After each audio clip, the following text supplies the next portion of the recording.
Good morning to those of you in our sanctuary and to those that are watching online. This is the Unitarian Universalist congregation of Flint, and I am Susan Owen Kinsey, and I want to welcome you here today. We are a progressive community in which people can come as you are, free to be yourselves without fear. And if you would like more information about Unitarian Universalism or our congregation, please talk to one of our ministers, the Reverend Kerr. Their information is available on our website, uuflint.org. And if you're new here and like what you hear and want to get our online newsletter, there is a card in the front of your pews that you can fill out, and we'll be sending one out every week to you. We have one announcement today. This is the second Sunday of the month and a time for a special offering to a nonprofit agency that serves people in need. This month's recipient is Wellness AIDS. Wellness is located in downtown Flint, and it's a safe place where individuals and couples can go to get tested for HIV and STI, formerly known as STDs. Wellness offers HIV program education, support, and also a syringe access service where drug users can get clean syringes from counselors who can also help them entering into counseling. Members of the LGBT community can drop in and hang out, attend educational workshops. It is a place where everybody is treated with dignity and respect, as are you here. We hope you will consider contributing to wellness, and you can do that by going to the donate page on the uuflint.org, where you'll find a special area marked Give for this month's second Sunday offering. And you can also leave a donation, make sure it's marked Second Sunday offering, at the back when you leave. Now, before we start our service, I'd like to briefly introduce our speaker, Michael Dowd. For many of us, Michael needs no introductions, but I mentioned that he is a nationally known author, a minister, and an theologian. He is also the leader of progressive Christianity movement and has addressed over 3,000 religious and secular groups throughout North America, including 500 UU congregations. And we're glad to have you back, Michael. I think this is about the fourth or fifth time, and you're always inspiring. Our service is planned to go about 15 to 20 minutes longer than normal, and we hope you will join us if you can. At this point, I'm going to light our chalice, which is the symbol of our faith.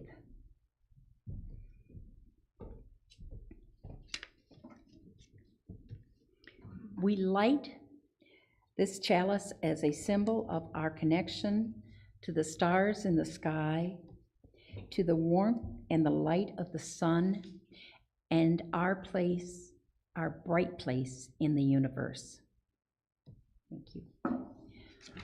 On the screen now and on the home, you'll see our covenant. This is what we as a congregation have come together to show our faith. And if you would recite it with me, if you're comfortable. Recognizing the richness of diversity, the beauty and wonder of shared worship, and the transforming power of love and service. Gather he as a sacred, intentional community to freely seek knowledge and truth, knowledge of life, and by our actions to increase goodness and justice.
few more slides we could walk there if you want.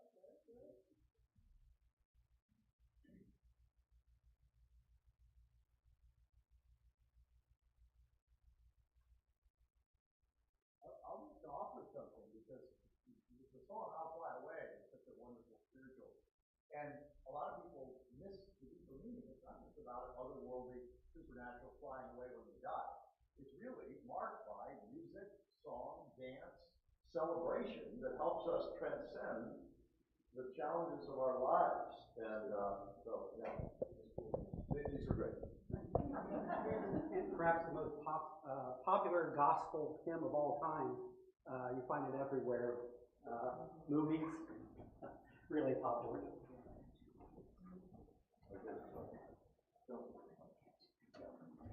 Our opening words are those of theologian Elizabeth Johnson. The world is almost mind-numbingly dynamic. Out of the Big Bang came the stars. Out of the stardust came the earth. Out of earth came single-celled creatures. Out of the evolutionary life and death of these creatures came human beings with consciousness and freedom that concentrates the self-transcendence of matter itself. Human beings are the universe become conscious of itself. We are the celebrants of the universe. Let's join together in our hymn and stand if you like.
They're on the other page. Sorry, I missed those. That's fine. We'll sing it twice next time. So I have two readings this morning, both from Terry LePage, a dear friend and colleague's new book that I actually gained the title of today's sermon, Eye of the Storm, Facing Climate and Social Chaos with Calm and Courage. The first reading is from Deb Ozarko, a dear friend and colleague that I've had a post-Doom conversation with. Once I dropped from my shoulders the self-imposed burden of having to save the world, I could breathe a sigh of relief and ask myself, okay, now what can I still do? The second reading is a poem from Carol Baylock titled Breathing Underwater. I built my house by the sea, not on the sands, mind you, not on the shifting sand. And I built it of rock, a strong house, by a strong sea. And we got well acquainted, the sea and I, good neighbors, Not that we spoke much.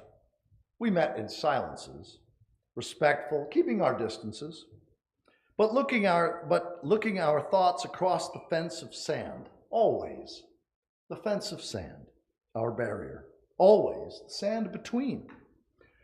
And then one day, and I don't know how it happened, the sea came without warning, without welcome even. Not sudden and swift, but a shifting across the sand like water, like wine. Less like the flow of water than the flow of blood, actually. Slow but coming. Slow but flowing like an open wound. And I thought of flight, and I thought of drowning, and I thought of death. And while I thought, the sea crept higher still till it reached my door. And I knew then that there was neither flight, nor death, nor drowning. That when the sea comes calling, you stop being neighbors, well acquainted, friendly at a distance. And when you give your house for a coral castle, you learn to breathe underwater.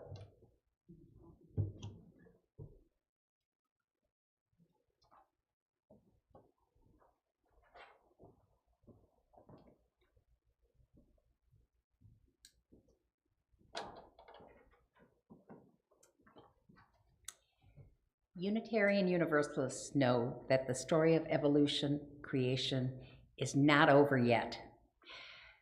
Evolutionary changes at all levels, cosmos, planetary, life, culture, will continue into the future, and we humans bear a responsibility for how the story will continue on Earth. In support of our own evolving congregation, the offering will now be given and received. If you would like to, on your way out, leave a contribution for this church, for yourselves and those that come after you. There is a basket, and you can also donate, again, at our UUC website. There is a donate button. Thank you for all that you are giving.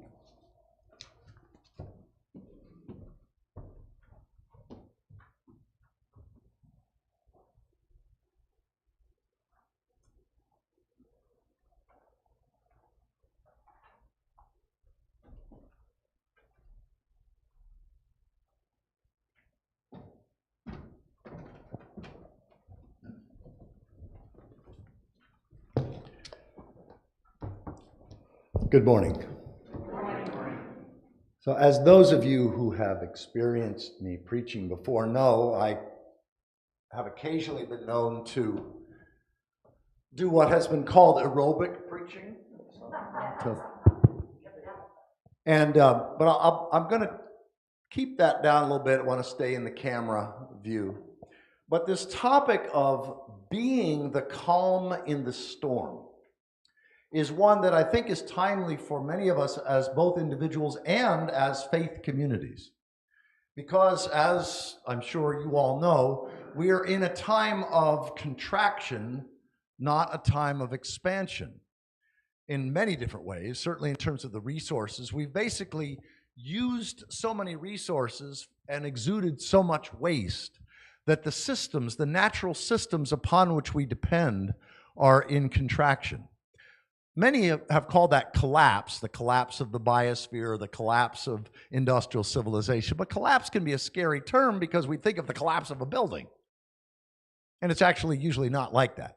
We have dozens of examples, scores actually, of civilizations that have gone through the rise and fall, boom and bust, progress, regress pattern. And we're classically in, if you have an ecological understanding of history, it becomes obvious. We're classically in the contraction period, and we're seeing the kind of political insanity, we're seeing the kind of economic corruption, we're seeing the kinds of social stresses, the divisions of in-group and out-group, the polarization of one group hating the other and the other hating the other and not even being able to talk across the boundaries. And so if we don't have an understanding of history, we can pull our hair out and say, this shouldn't be. But with an understanding of history, we realize, oh, this is right on schedule. This is what happens in every previous collapsed civilization in human history. And one of the things that we learn that can be most powerful is that there are always people who are able to be the calm in the storm. Not only be the calm, that is, be the place of grounding and centeredness and love and compassion and generosity and inclusion, but to also be inspiration for others. In other words, it's not so much clinging for hope as it is being in a way that others find hopeful by seeing how you live, how you act. That when you watch the news, when you understand the situation, when you hear about the tremendous challenges around the world, climate-wise, weather-wise, political-wise, and every other-wise, that you maintain a sense of serenity, or at least calm, at least acceptance. It's kind of that old 12-step prayer, or that's used in 12-step a lot, penned by Reinhold Niebuhr back in the 1960s. The serenity prayer: God, life, reality, grant me the serenity to accept the things that I cannot change, the courage to change the things I can, and the wisdom to know the difference. But a lot of people don't know the next line. Living one day at a time, enjoying one moment at a time, accepting hardship as the pathway to peace. Living one day at a time, enjoying one moment at a time, accepting hardship as the pathway to peace? That's the prayer as he penned it. And so what I'd like to offer this morning are just 3 things that I think can help us, can support us as individuals and as a congregation to be the calm in the storm. And again, the storm is like, it's sort of like what that perfect storm where you've got that dynamic, and this dynamic, and they're all interfering with each other. That's the world we live in. And the greatest way to not be the calm in the storm, the greatest way to be full of anxiety and fear and judgment and depression, is to not accept the things that we cannot change. So to accept the fact that we're one of those civilizations that's not sustainable, that hasn't lived preserving the well-being of the air, water, soil, and forests and life upon which we depend with religious ferocity. We've not been that kind of culture. And there's never been in the history of our species an unsustainable civilization on its way down choosing sustainability. Can't be done for very well-known reasons. And yet, most of us who have a heart, progressives, liberals, people who have been involved in social justice and all kinds of justice and inclusion, we often have been at work for some cases, decades, in terms of genuinely believing that we could still transform the systems. And that's great work, and I encourage you to continue with it with as much passion and commitment and devotion. Just to let go of the in order to. Continue doing the work of justice, of inclusion. Continue doing the work of peace, of environmental sustainability, but do it from a heart space of knowing that it's not going to save the world. It's not going to transform the world, but it may help save your soul. It may help you pass the mirror test where you can look at yourself in the mirror and feel good that you're at least doing something in the right direction. Because we're all, remember nesting dolls? I like the nesting doll image. We're all part of a nested reality. And I call the whole of that reality God, but I don't spell it the normal way. I spell it G, Earth, D. Or if I'm doing it on typing, G, Earth, emoji, D. Because then it becomes clear that whatever I'm meaning by the word God includes our biophysical creator, sustainer, and end. In other words, it includes our living creator, sustainer, and end. In secular language, we call that the biosphere. But sustainable cultures lived in right relationship to the biosphere, the entire community of life. Unsustainable cultures didn't do that. They mine and take from the living world for the benefit of the rich and powerful usually, but it trickles down a little bit, some, certainly not to the slaves and those who were oppressed, but still the culture goes through that process of expansion and progress, at least for some, and then it goes through a process of regress. So sustainable cultures live in right relationship to God. G, earth, emoji, D. Unsustainable cultures are unfaithful to God. And again, I'm meaning the word God in a totally religious, natural sense. Nothing supernatural or otherworldly here. In fact, to my mind, most atheists and most theists are in a neck-and-neck race to see which one can treat our biophysical creator, sustainer, and end with the least respect. We cannot relate to the living world as an it to be exploited without suffering the consequences. Sustainable has always meant relating to the living world as a greater thou, not a lesser it. So the first tool in the toolbox that I'll be offering this morning, the first thing that I think can support all of us in being the calm when your neighbors are in freak out mode, when your friends and family are in depressed or overwhelmed mode or pulling out their hair, the first thing that we can do, it's kind of like the put on your own gas mask first on an airplane before you try to help out, somebody else. It's to attend to and nurture your own intimate personal relationship with life. You don't even have to use the word God if you don't want to. Just with life, with the biosphere, with the living body of our creator, sustainer, and end. Because as we do that, and that means relating personally to the soil, to the trees, to the animals in your bioregion. In other words, there's always a way to grow in deeper intimacy. It doesn't matter. You may be within, 6 months of dying, 90 years old, and it doesn't matter. We can all find ways, in small ways, to just nurture a more intimate, personal, yummy relationship with life as it is, not as we wish it was. And that can happen as easy as breathing. When we breathe in, all the atoms that maintain our bodies, when we breathe in one with 20 zeros, that many atoms. And when we breathe out, we breathe that many atoms. And those atoms and molecules were used to be part of trees and other creatures and everything else. So we interbe, is the way that Thich Nhat Hanh, the great Buddhist peace activist, talks about it. We interexist. We interbe by simply breathing consciously. When we breathe in, we're breathing atoms that were made in the past. We are communing with the past. And when we breathe out, we are communing with the future. And that midpoint is the point of sort of the pendulum where we go from in-breath to out-breath. So simply by attending to your breathing. In fact, when I speak in Christian churches, I say, I don't believe in the Trinity.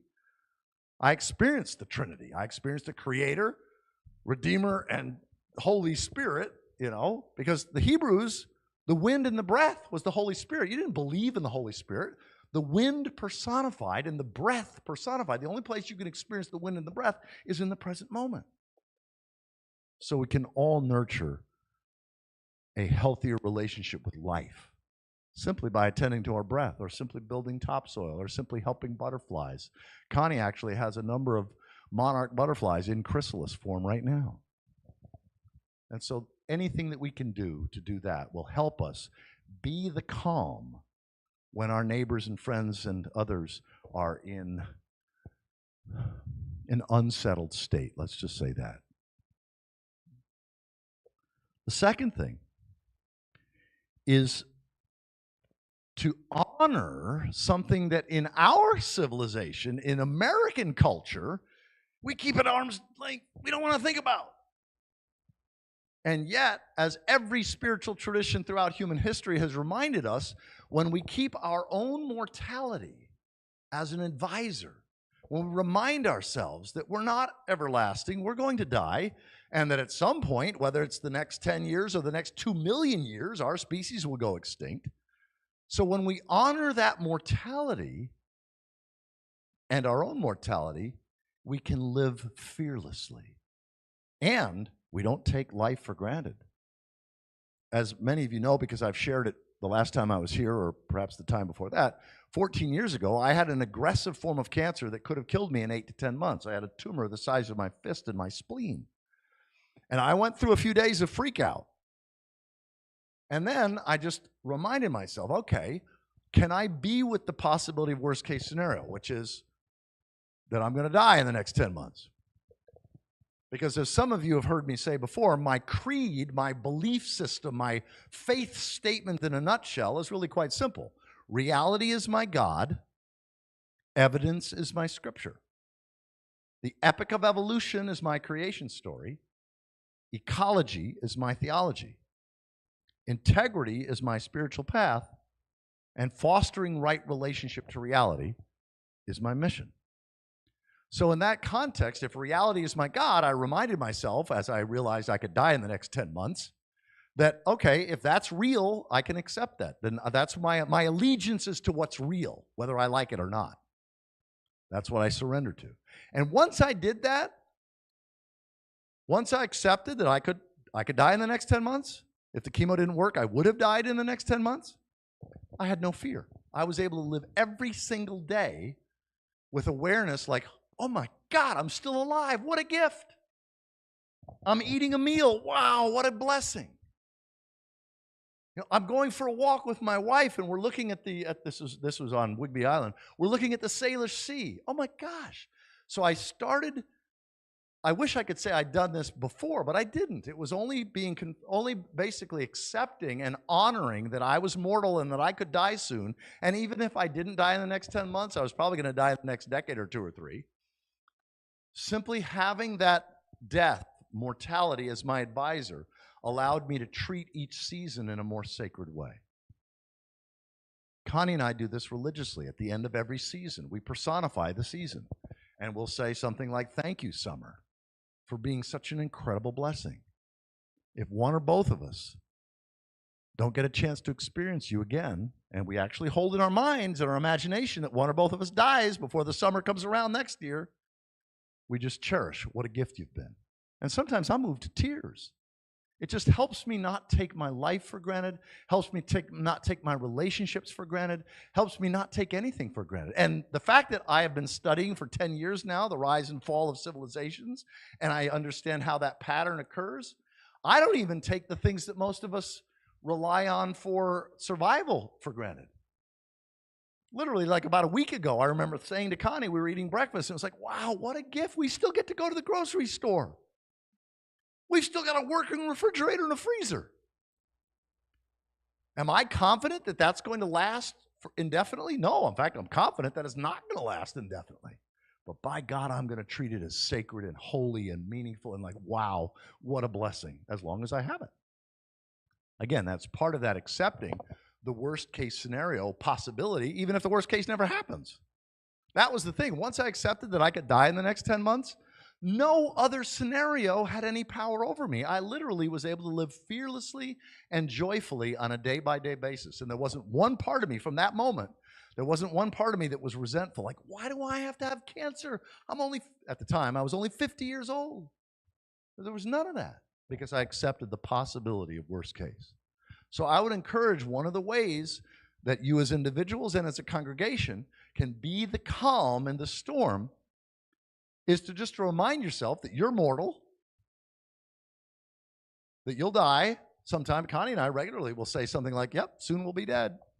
We'll be soon like everlastingly dead along with every other creature. But we're not lost. We die into the body of life in the same way that our atoms and molecules die into our body, and yet we continue. And so even if our species goes extinct in the not too distant future, which is absolutely a possibility, being at peace with that, then no possibility has power over us. And we live with mesmerized, what I call gobsmacked gratitude. Gobsmacked gratitude, like what a blessing. Now, obviously, is it easier for me as a 64-year-old to say that than a 25-year-old? Well, duh. You know, people are at different stages in our lives.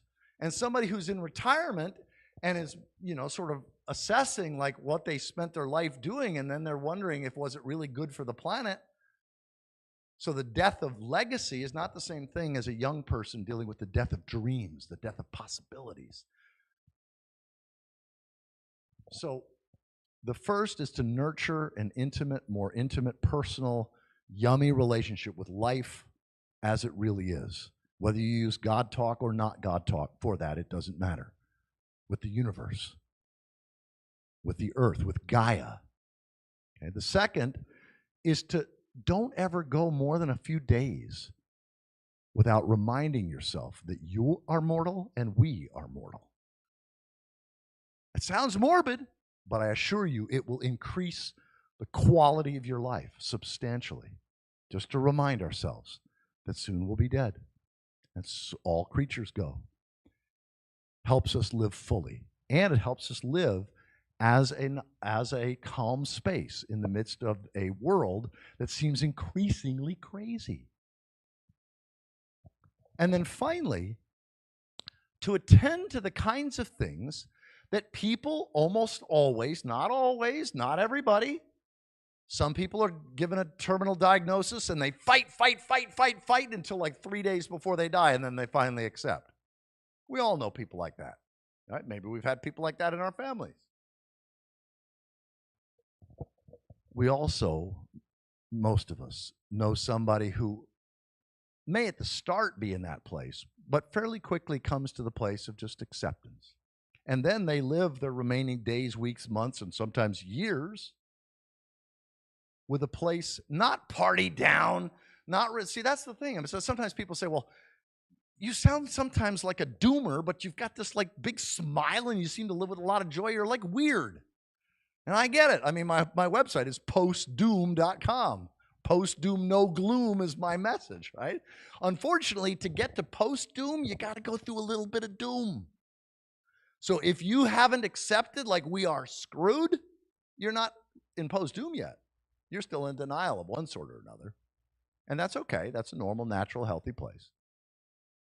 But to be that place of recognizing that our civilization is unsustainable, our civilization is in contraction, our civilization could contract pretty rapidly, and you add to that the kind of stability that allowed for civilizations to even begin in the first place, which is a stable jet stream that allowed us to grow food on a regular basis every year, pretty much the same without, there were variabilities. But now the jet stream's doing this. We've got these heat domes in several places in the world. We got unbelievable flooding, unbelievable drought, unbelievable everything. And it's like, how to make sense of this? I had an experience just 2 weeks ago where I was invited, this major sustainability organization in Pakistan invited me to do a 20-minute presentation to like these leaders of the country of Pakistan. It was televised on Pakistan state TV. And my program was like not holding back. And yet these people, Pakistan is on one of the front lines in terms of dealing. I mean, the floods they dealt with last year and this year also, I mean, it's unbelievable. And yet these people are finding their faith, their trust is supporting them. And many people were able to tell stories of the joy of being of support of others in chaotic times, in collapsing times, in difficult times. Because as all cultures have known, where we find the greatest meaning and joy in our lives is when we can be a blessing to others, when we can be a contribution to others. Especially when we're not freaked out, but they are. And they wonder, why are you not freaked out? Why are you not depressed? Why are you not angry? Why are you not blaming those corporations or that political party or over there? Where's the anger and resentment gone for you? And it usually is because they've nurtured a more intimate relationship with God, however they understand that, where they've accepted possibility, at least, of worst case scenario. But then they spend their remaining days, weeks, months, and years, if we're graced to have that long, in support of others, looking for others. I have a T-shirt.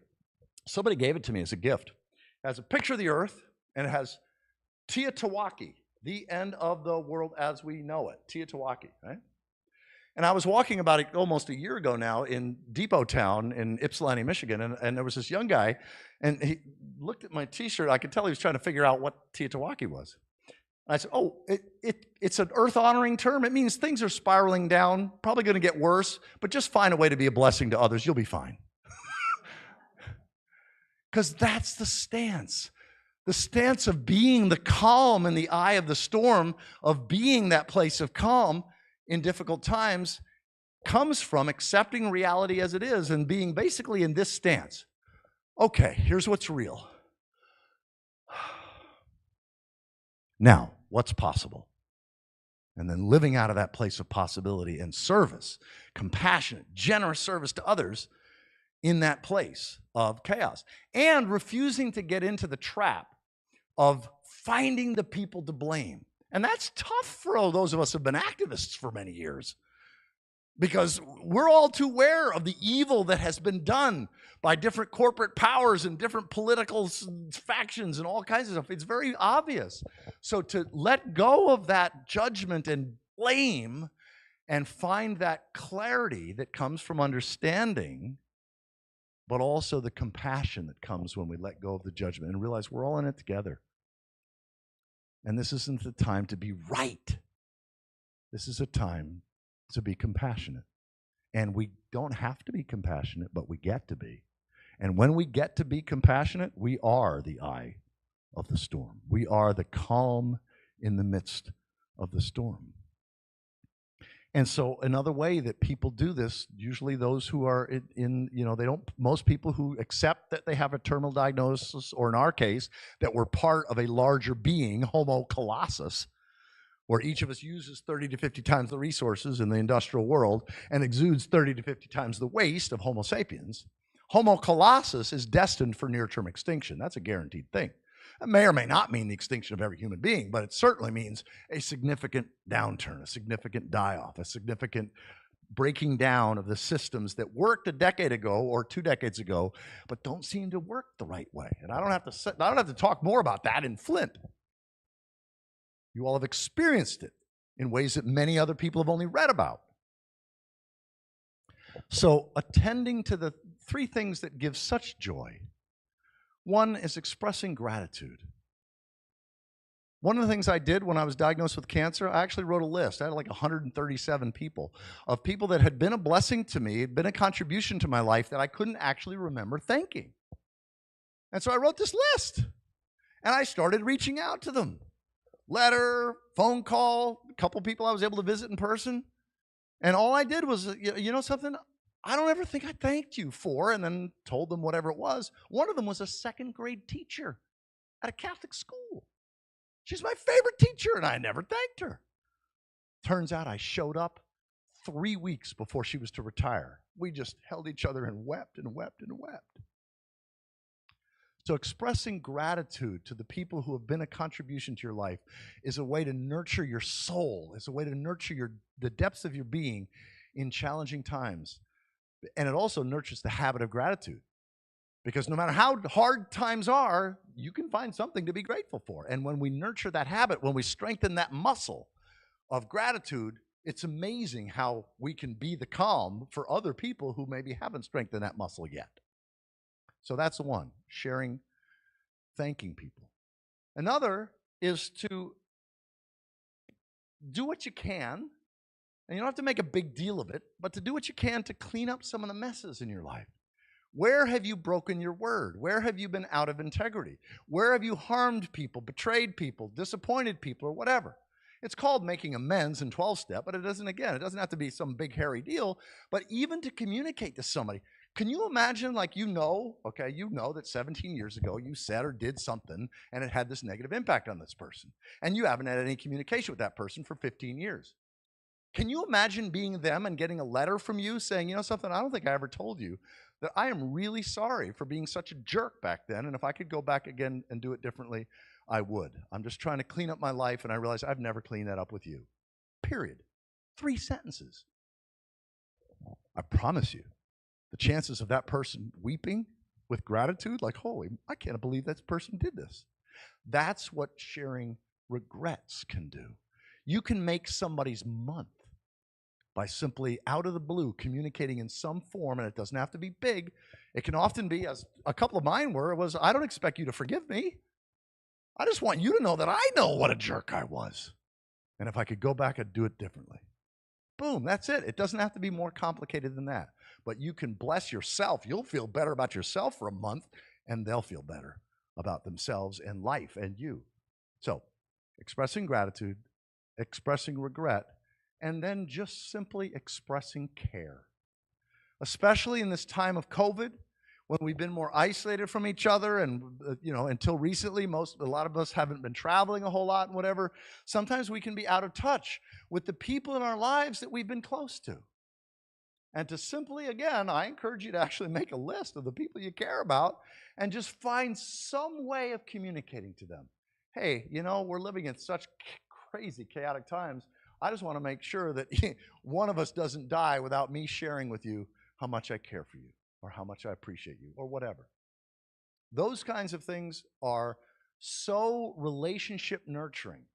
And make no mistake, in difficult times, in times of contraction, in times of, that sometimes there can be big contractions, you want to nurture those relationships that have been most meaningful. Your family, your friends, especially any family members or friends that you're currently estranged with. You don't have to stay estranged. The simple technique of just getting into their shoes and feeling and interpreting from their perspective and then saying something about that can often heal decades of alienation in 10 minutes. And that will nurture you in profound ways. So, let me just recap. Being the calm of the storm doesn't mean being in denial.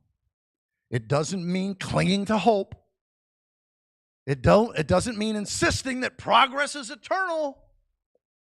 What it means, quite simply, is accepting what we cannot change, accepting that there are already patterns at work. The forests of the world will continue to burn bigger, more powerful, hotter, probably for the next 100 years. And there's nothing we can do to stop it or slow it. It's already in runaway mode. The oceans are heating up to such a degree that the coral reefs of all the world will be lost, or virtually all the world will be lost, and it's out of our control. And I'm not going to go more. I could go on and on and on. I'm not going to do it. But there are patterns that are at work that are already beyond human control. So recognizing that that's not your fault because you don't recycle, or because you still eat meat, or because you still drive. It's nobody's fault. It's just that we're part of an ecocidal civilization that's been human-centered, and we're part of an ecocidal tradition that's been human-centered for like 6,000 or 7,000 years. So we can get off the guilt and we can get off the judgment. This is just what's real. So accepting that and then doing whatever you can to, again, nurture a more intimate relationship with life on life's terms. Connie, my wife, helps other trees. She helps trees migrate. She's a part of this whole thing that Robin Wall Kimmerer, the Native American elder, calls helping forests walk. It's helping trees. In fact, when we leave here today, we're going to go visit one of Connie's friends and colleagues in this field of assisted migration, assisting trees in migrating.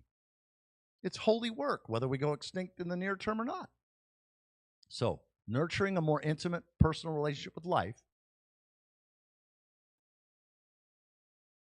befriending your mortality and befriending our mortality, and then simply doing the kinds of things that most people do when they truly accept that the end is possibly in mind. I try to live my life with the end in mind, with loving kindness and gratitude in my heart, and with the truth on my lips. That's my prayer on a day-by-day basis. God, again, I'm not meaning anything supernatural, I'm meaning life. God, help me live today with the end in mind, with loving kindness and gratitude in my heart, and with the truth on my lips. Do I do that perfectly? No. But it gives me a lot of joy, and I have a lot of people contact me who are in freak-out mode, or anger mode, or depressed mode, or whatever. Because by the grace of life, I've become the eye in the storm for many of these people.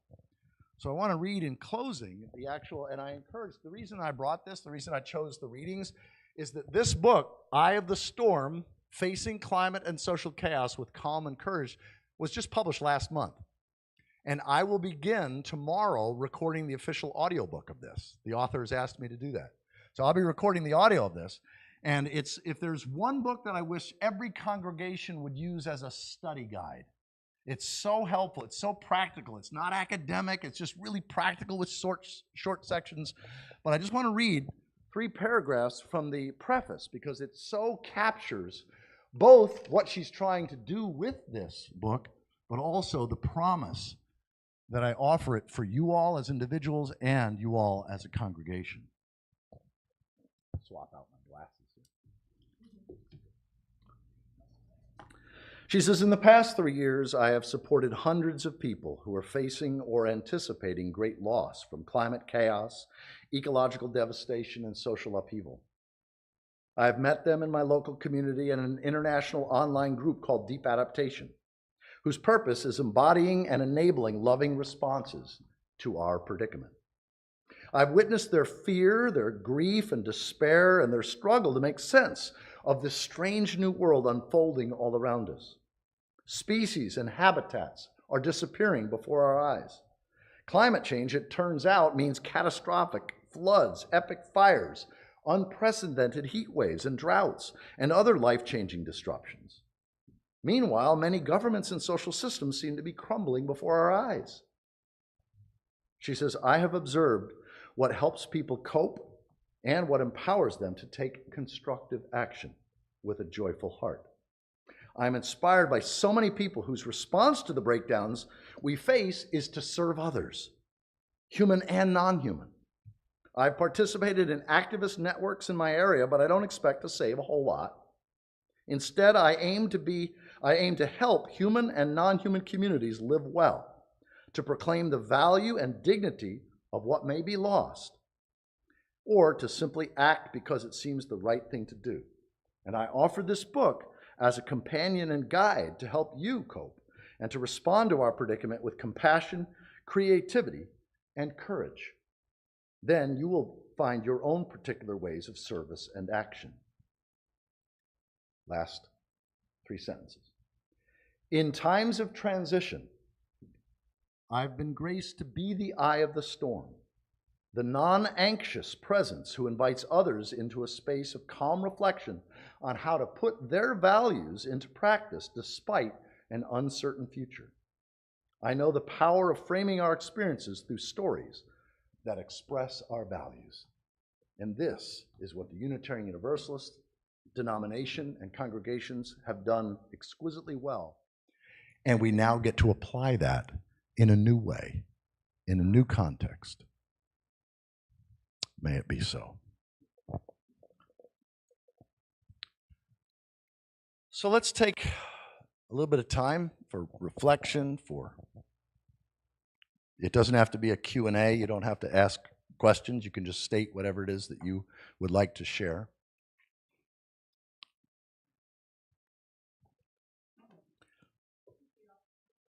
Oh, the author is Terry LePage, Terry LePage, Lepage, Eye of the Storm, Facing Climate and Social Chaos with Calm and Courage.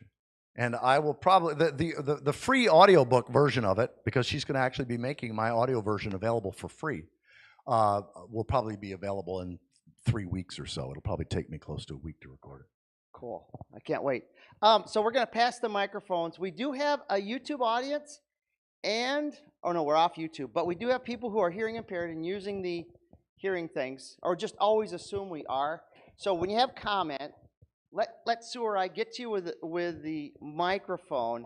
Say your whole comment. Now, this happens and it's okay, but let's minimize it. As you start to say a comment, here's what I want to say, here's what I want to say.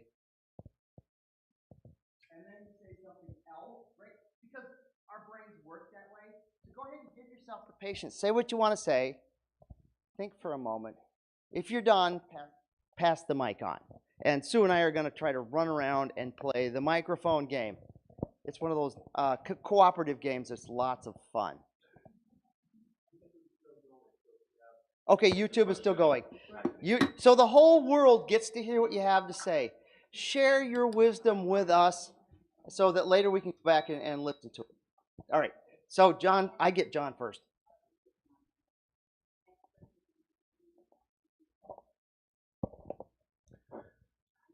Thank you, Reverend Dowd.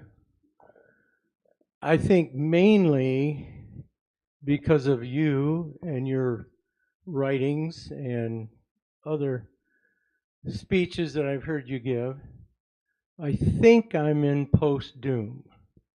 I know I'm more calm about the fate of planet Earth because of you. Thank you. But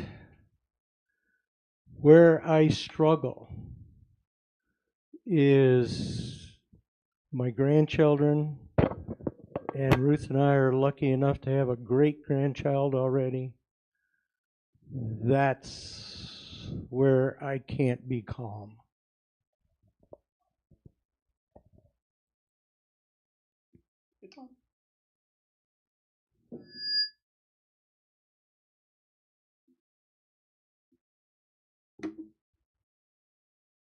Testing, testing. Oh, there we go. Okay, great. So I feel what you say, John, because we're living close to our 3-year-old granddaughter. And literally 2 days ago, we learned that our soon-to-be 13-year-old granddaughter is moving from Houston, Texas with her father to Washtenaw County, to Ann Arbor.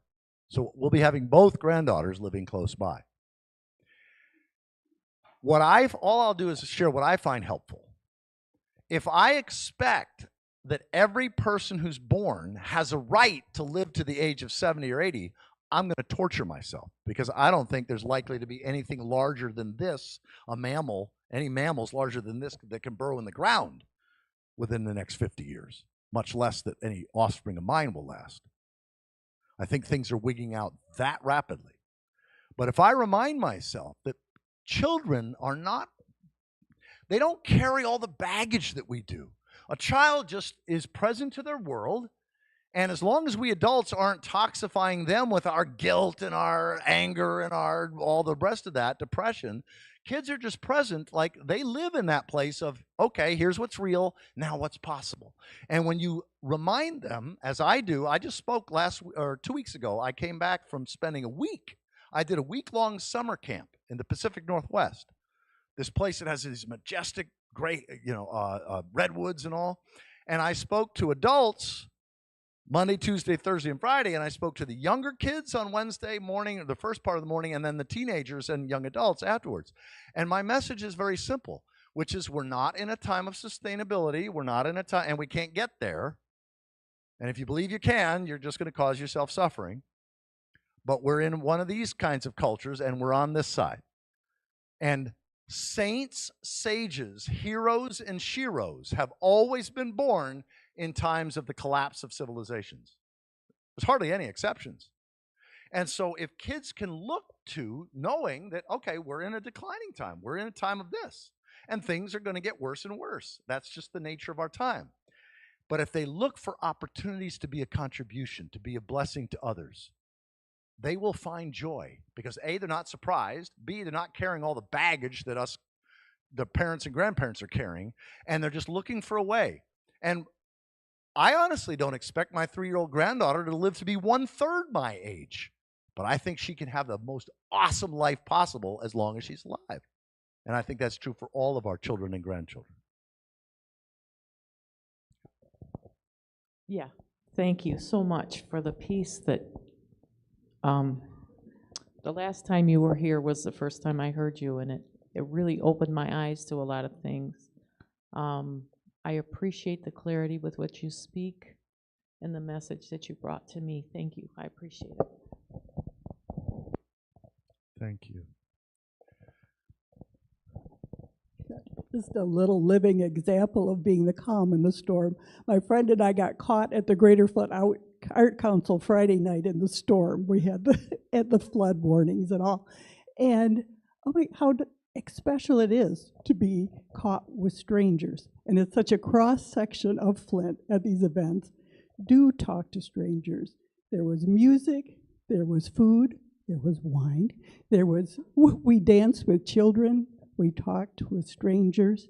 We watched the power of the wind through the huge the rain through the plate glass windows. And we received a ride blocks away to our car by a wonderful stranger. So yes, look for the joy. Thank you for that. One of the things a lot of people are not aware of because of just, we don't see this on TV, we don't read this in the newspapers or whatever. Oh, another way to guarantee that you will not be the calm in the storm is to make sure you read as much news as possible. And especially, don't read the people that group considers news, because they're evil. Just read your side of things, right? I guarantee to make you miserable, and you won't be the eye of the calm. Yeah. Okay, can you give me a couple words that trump the second law of thermodynamics? Can I give you anything that trumps the second law of thermodynamics? No, I can't. Why? I don't even know why I would try. For me, the second law of thermodynamics is one of the laws of God, one of the laws of life. The second law of thermodynamics is that things run down. That in natural systems, things, energy becomes less and less useful as it's used over time. And life has this amazing property of actually creating complexity within that context, but it never is eternal. It's never everlasting. We've had a number of extinctions on this planet, and it always is a major setback to complexity because that's just the way life is. But again, when we accept that kind of thing, not as like something's wrong, but that, oh yes, this is one of the laws of God, one of the laws of nature, this is just the way things are, then that allows us to be with it from a place of gratitude for the time that we have, and then finding ways of seeing who's in breakdown further along than I am, who's in collapse further along than we are, and then finding ways to contribute to them. Yes? I'd just like to thank you, as Bonnie did, for your message. It really meant a lot to me, and it helps create a kind of bigger picture, larger framework. I heard your previous talk to our congregation online, not in person, so I'm here today in person. But your messages helped me as a retired person to kind of think about the big picture and to put things in perspective. So just like Bonnie, I just want to express my gratitude to you for what you've given me. Thank you. Thank you for that. Yeah, one of the things that I do recommend is my post-doom website. It's just postdoom.com. There are 3 main pages. One is the page of conversations. I've had like 90 post-doom conversations with some of the leading people and the most inspiring examples and exemplars around the world of people who get the big picture of all ages, who get the big picture so they have clarity. In most cases, have gotten over the resentment and judgment and blame, and so they live in compassion and then find that place of creative, courageous, and calm contribution in their own communities. So there's 90 post-doom conversations. That's one of the pages on the post-doom website. Another one is the resources. Like if you want to learn this stuff and find out, like, this, is Michael Dowd just talking out his butt? Is this really the way evolution is? And is this really the way that that history is? Like, can I take his word on that? Or maybe what would I read or listen to? Because I've recorded like 24 books and like 100 articles of the best of the best. You could call it deep sustainability scripture. The most inspiring writings on all of this stuff I talk about. And so you can listen to them for free. They're all freely available. And then the other, and my best videos and the best videos that I become aware of that others have created. So that's on the resources page of the Post-Doom website. And then the connect page is where the discussion forums, we have Zoom calls where there's 20 or 30 people on a Zoom call, and there's nothing like being able to communicate with others who share your heart and your values, whether they live local or not. Some of these people are all over the world. Because as most of us know, many of our friends and family, we can't be fully authentic about this stuff with because they go into freak out or, I don't want to hear this. Understandably. In fact, what I would say is that denial is so instinctual, so normal, so natural, so healthy that anybody in your life that doesn't want to hear about anything of the kind that I'm talking about, just love them exactly as they are and exactly as they're not, and don't try to convince them of anything.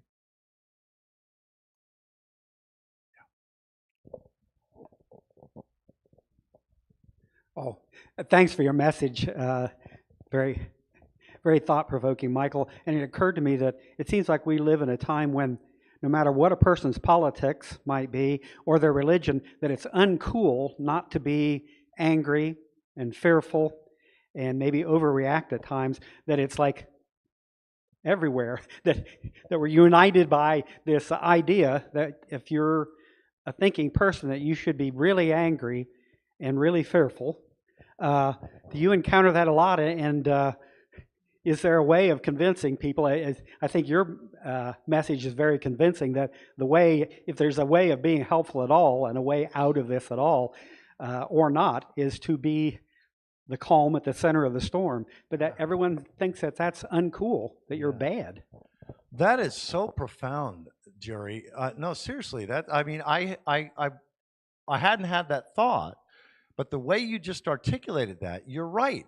You know, our brains, the way our primate hominid human brains work, is we sort for in-group and out-group. And so if your in-group are other activists and environmentalists and people who are just have been in the struggle for a long time to right injustices, whether it's, you know, any kind of injustice, right? There's almost a badge of honor in being outraged, in being angry. And so if you're too calm or too accepting, you might risk not being perceived as in group with them anymore. This is very interesting. What I would encourage, there on the Connect page of the Postum website, I have several sermons. In fact, I think I have the sermon that I did here back a year and a half, 2 years ago, whenever it was. But I think I've got that video, and I've got 4 others that are short. In other words, they're like a half hour or less. And they're specifically the ones that I recommend, or at least suggest that you watch and then see if your mother or your son or your neighbor or your Aunt Carrie or whoever, somebody in your life who you've been in a little bit of conversation with this, you sense a little bit of openness or receptivity, but not large.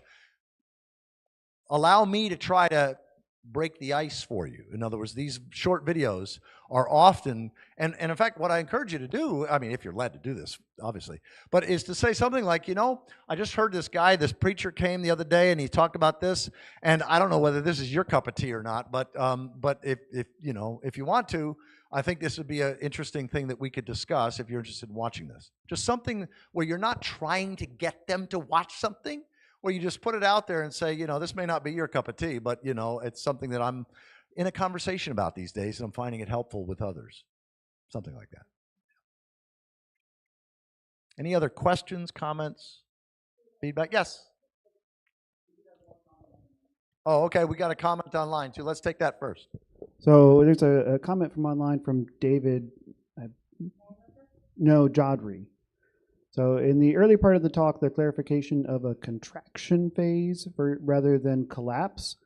One wants to avoid catastrophic thinking when it is not necessary, although it is clear that, objectively speaking, conditions will change in ways that are not to our advantage. Yes, no, exactly. And the reason that I personally feel very comfortable with collapse, because what I'm meaning is I've been studying for the last decade the collapse of ecosystems, and they're never like a building. It's a stair step, and there's partial recovery sometimes. That's the way that civilizations typically collapse. That's the way that ecosystems typically collapse. For example, Connie and I were staying in Humboldt County for a while, and these amazing redwoods, some of the most majestic, you know, trees on the planet. But if you have the eyes of ecosystem collapse, you realize that many of these forests are in collapse. That is, the only redwood trees that are producing cones, that are producing babies, are those that are artificially watered. Because over the last 25 or 30 years, there's less fog and there's less rain. And so these trees are in a dying phase. They're in a contraction phase. But you won't know that unless you understand how ecosystems collapse. So yes, I prefer the term contraction in many cases because it doesn't have that knee-jerk reaction that people just like, collapse? I don't want to hear about that. You know, whereas contraction is like, okay, there's not that immediate turnoff.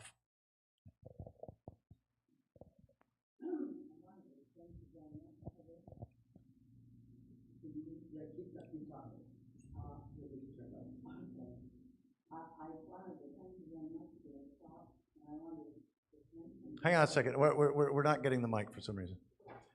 You're on. It was on. Okay. Okay. Anyway, I just last month turned 79, and I received a journal for my birthday, and in it, the person who gave it to me said, "I hope you write some poetry or your thoughts in here." So the next day, I wrote a poem about what I hear you saying about that I am the matriarch of my family living into old age. Yes. And at the end, I say, I want to live these next few years well so that I could die well. Yes. When the time comes. Yes. Amen. And that's what a lot of us don't know because, again, we don't talk about death. We don't talk about the dying process in our civilization very much.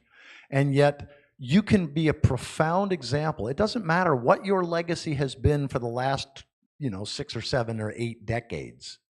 You can die well. And in that process of dying with grace, dying with dignity, dying with love, dying with trust, you can be an example to your kids, your grandkids, your great-grandkids. You can be an example to others. So one of my favorite post-doom conversations that I've had, in fact, it's the very first one on the post-doom website. If you go there, the very first top left one is with Joanna Macy, one of my dear mentors and friends, and the title of it is To Collapse Well.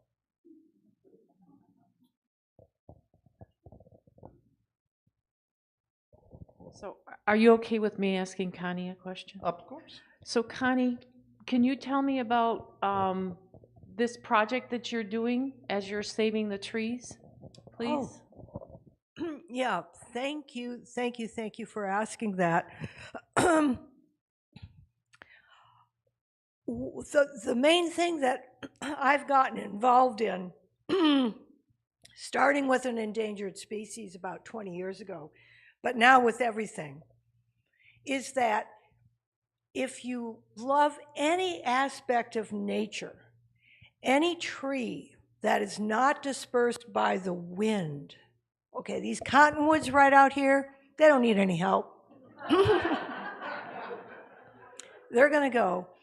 But the oak trees, the pines, virtually everything else, during times of climate change, have had a lot more time to be able to walk slowly north and south, and north and south. As the glaciers came. As the glacier, especially here in the eastern USA.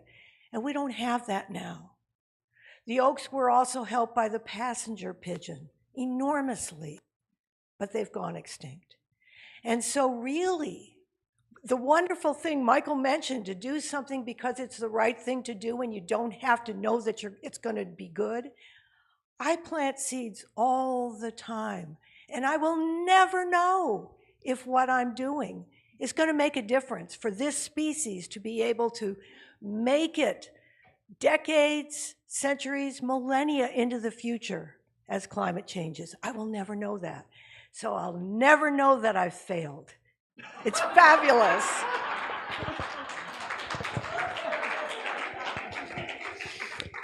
And I've got to say, this year is incredible because this is the 50th anniversary of the Endangered Species Act, 2023. And so the Associated Press, the New York Times Magazine, Dan Rather's organization, 60 Minutes, I mean, these major national journalistic outlets are doing specials on assisted migration. And so they're contacting, inevitably, they come and contact Connie. So just about a month and a half ago, 2 months ago, we had 3 documentarians, women, who showed up and spent 3 days with us videotaping everything. I mean, they got me and Connie walking to the cemetery because Connie had buried about 500 seeds in the previous fall. And so we were going to dig these up there. It's called winter stratified. So some of these seeds have to stay in the ground for a winter before they're going to germinate. So here we are walking to the cemetery. They've got a pickup truck. So they've got this like professional TV camera that they're doing this thing. And I've got a shovel over, and we're just walking to the cemetery. And they did this for 3 days. They were up in the tree on a ladder getting Connie digging out the seeds, and then they put a camera under the soil so you could have a seed's eye view of being uncovered. It was like I'd never experienced anything like this. And then my daughter, our daughter and granddaughter, drove their bicycle up, and they got a chance to see this TV crew and everybody, all the lights and everything else, and they're interviewing Connie. And my granddaughter and my daughter had never realized that in the field of assisted migration, she's a rock star. And all of a sudden, Grandma Connie was like, "Whoa, check this out!" You know, so.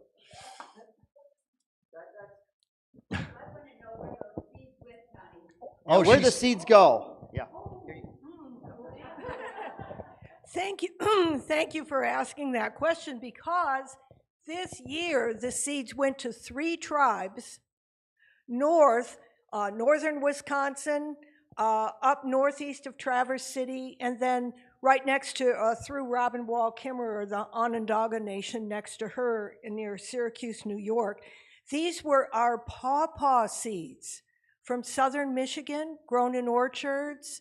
And after a U-pick time, I went to the orchard and I got the rotten ones, got the seeds, buried them in the cemetery. They have to stratify for one winter, dug them up, sent them to the 3 different tribes.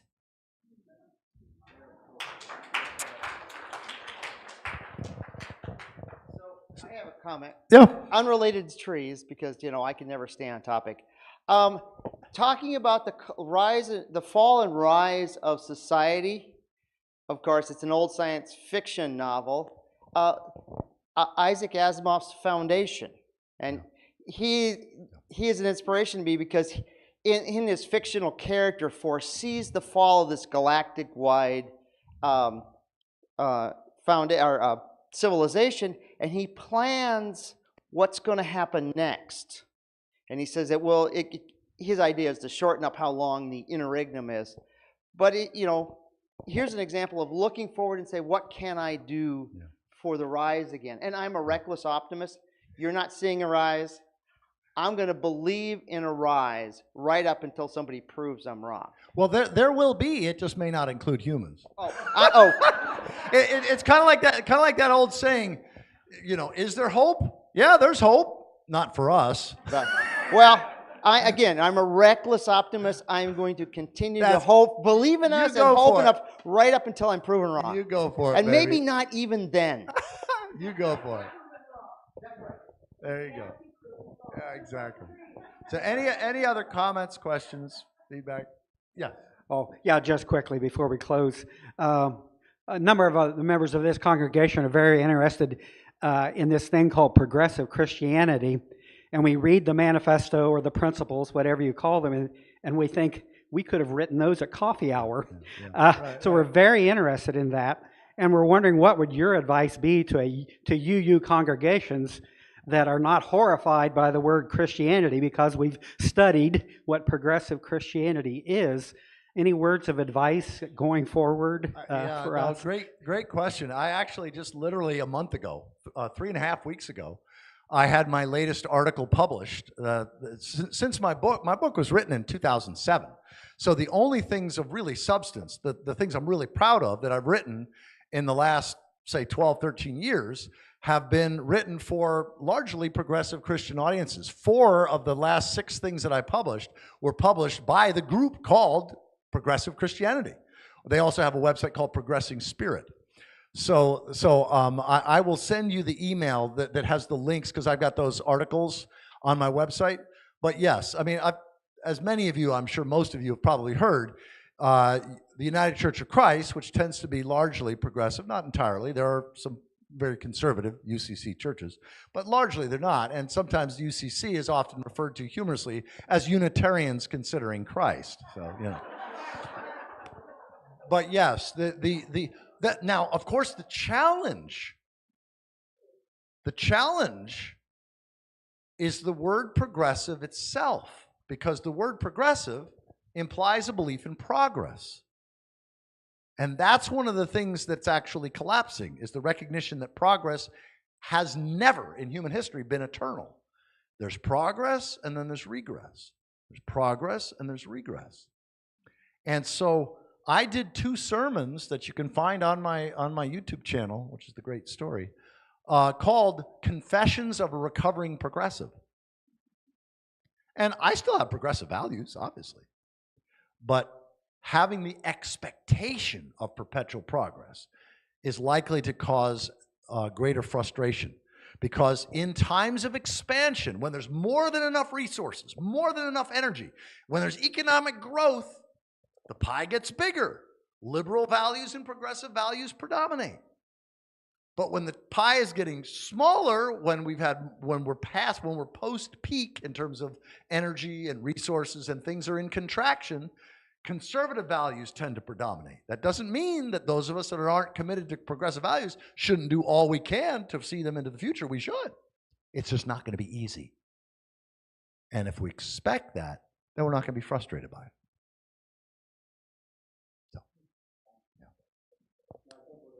Unless there are other questions, we'll go ahead and have Michael deliver some closing words, and then we'll extinguish the chalice and do the prelude. So. Oh, and actually, with respect to the postlude, the hymn "Spirit of Life," I'm going to invite us to do it and I haven't warned the pianist here.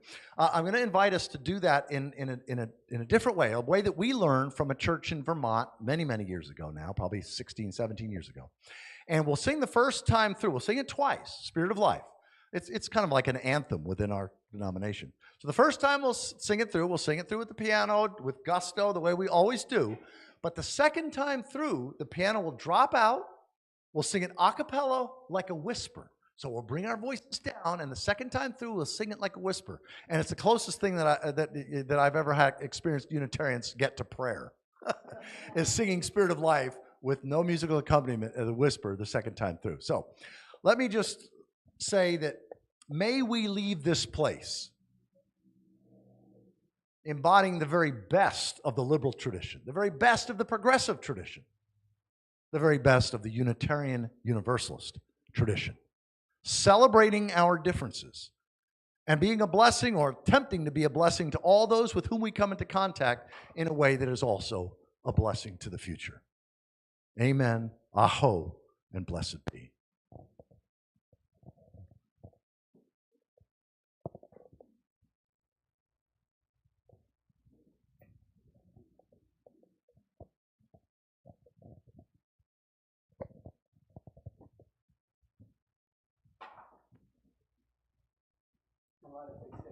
The chalice. We extinguish this flame, but not the light of truth, the warmth of community, or the fire of commitment. These we carry in our hearts until we are together again.